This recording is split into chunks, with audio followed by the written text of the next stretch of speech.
Assalamualaikum warahmatullahi wabarakatuh. Alhamdulillahirabbil alamin. Wassalatu wassalamu ala asyrafil anbiya'i wal mursalin wa ala alihi wa sahbihi ajmain, amma ba'du. Pertama-tama marilah kita panjatkan puji syukur kehadirat Allah Subhanahu wa taala yang telah memberikan kita nikmat iman, nikmat Islam, nikmat kesehatan kepada kita semua sampai sekarang hari ini.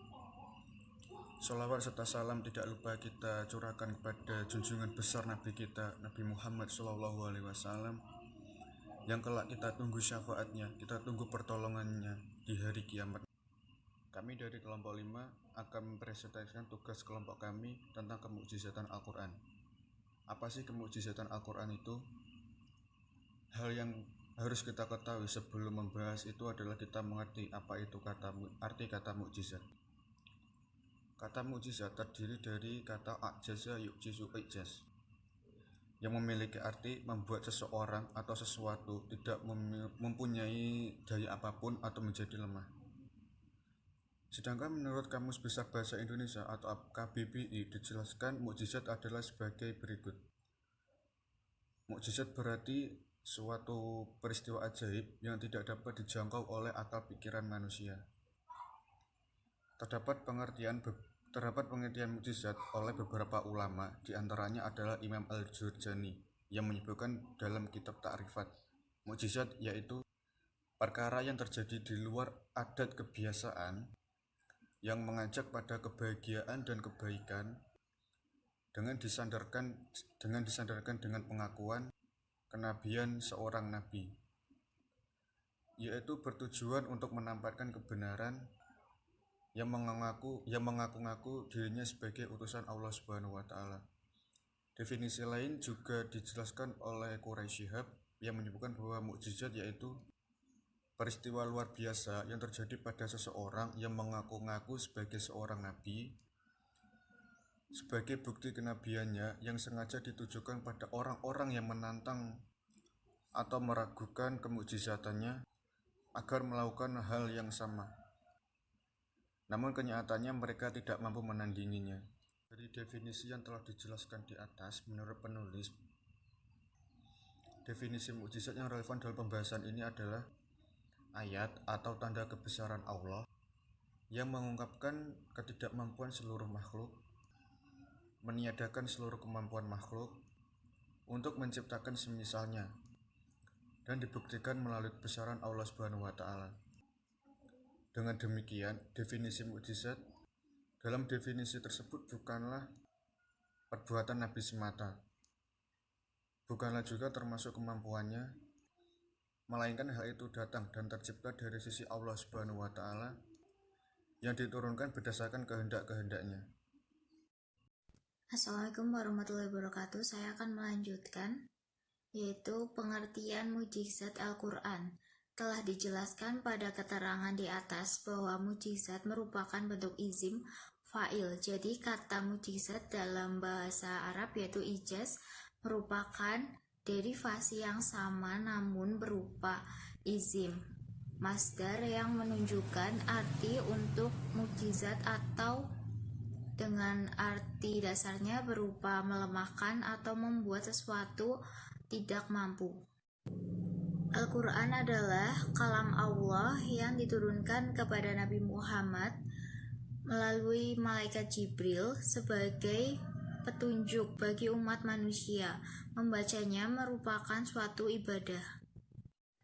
Landasan pengertian kemukjizatan didasarkan kepada Al-Quran merupakan sebuah proses secara memahami kalam Tuhan yang melibatkan kepada interpretasi masing-masing cendekiawan muslim klasik yang mengenai kalam Tuhan sebagai berikut. Yang pertama, Hanabilah. Kalamullah adalah huruf-huruf dan suara yang berada pada zat Tuhan yang bersifat abadi. Yang kedua, Karamiyah. Kalamullah merupakan huruf dan suara yang berada pada zat Tuhan yang bersifat baru. Yang ketiga, Mu'tazilah. Kalamullah adalah huruf dan suara yang diciptakan Tuhan di luar zatnya. Jadi, kalam Tuhan dalam perspektif Mu'tazilah adalah makhluk seperti malaikat. Yang keempat, Asy'ariyah. Kalamullah dibagi menjadi dua. Pertama, al-kalam an-nafsi, yaitu makna-makna yang tersimpan pada diri Tuhan yang bersifat abadi. Dan yang kedua, al-kalam al-lafzi, yaitu ungkapan-ungkapan dari al-kalam an-nafsi. Kalam ini bersifat baru. Aspek-aspek kemujizatan Al-Quran. Yang pertama, aspek kebahasaan. Gaya bahasa yang digunakan dalam Al-Quran berbeda dengan gaya bahasa yang digunakan oleh orang-orang Arab. Gaya bahasa Al-Quran membuat orang-orang Arab pada saat itu kagum dan terpesona. Kalimat-kalimat dalam Al-Quran mengandung unsur sastra yang baik, namun tetap mudah untuk dipahami. Kedua, aspek berita gaib. Berita gaib masa lampau. Yang pertama dikisahkan oleh Nabi Nuh alaihissalam. Kisah Nabi Nuh alaihissalam dan para pengikutnya yang menyelamatkan diri dari banjir besar yang sebagai cobaan bagi para penentang ajarannya itu merupakan contoh kemujizatan yang ada di dalam Al-Quran. Kisah yang kedua yaitu tenggelam dan selamatnya jasad Fir'aun. Di dalam Al-Quran ditemukan sekitar 30 kali Allah menguraikan kisah Nabi Musa dan Fir'aun, yaitu kisah yang tidak diketahui masyarakat kala itu kecuali melalui kitab perjanjian lama. Akan tetapi menjadi suatu hal yang menakjubkan bahwa Nabi Muhammad melalui Al-Quran telah mengungkapkan sesuatu rincian yang sama sekali tidak diungkapkan oleh satu kitab pun sebelumnya, bahkan tidak diketahui kecuali oleh mereka yang hidup di masa terjadinya peristiwa tersebut. Oke, kita lanjut yang B, yaitu berita gaib masa datang. Di samping menyangkut peristiwa-peristiwa sejarah lewat kisah-kisah, Al-Quran juga mengungkap peristiwa-peristiwa akan terjadi, baik di dunia maupun di akhirat nanti. Peristiwa-peristiwa yang digambarkan dalam Al-Quran akan terjadi beberapa telah terbukti dalam sejarah. Berikut ada dua contoh. Yang pertama, kemenangan umat Islam atas kaum Quraisy.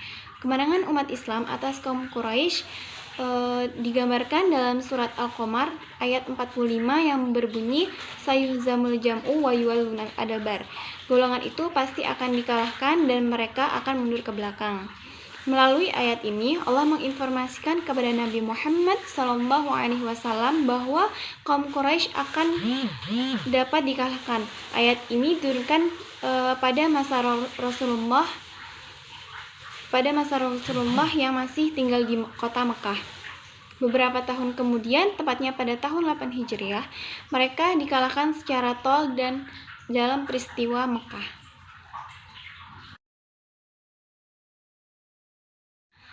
Yang kedua yaitu kemenangan Romawi setelah kekalahannya dan kemenangan umat Islam.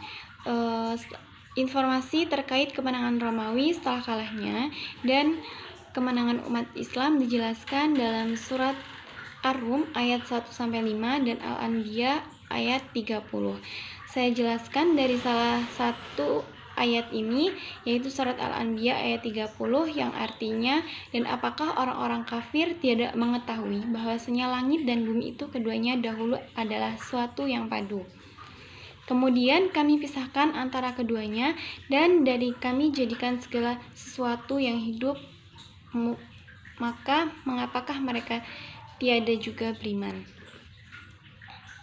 Dalam kaitan ayat ini, Al-Zarqani menjelaskan bahwa pada tahun 614 Masehi, kurang lebih 3 tahun setelah kerasulan Nabi Muhammad SAW, kerajaan Romawi Timur dikalahkan kerajaan Persia dalam pertempuran besar.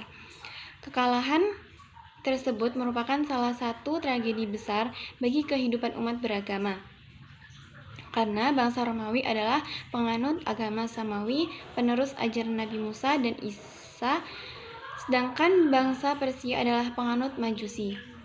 Oleh sebab itu, dalam menanggapi kekalahan ini, orang-orang Quraisy mencemooh dakwah Nabi Muhammad SAW bahwa para penganut agama Semawi telah berkalahkan oleh penganut Majusi.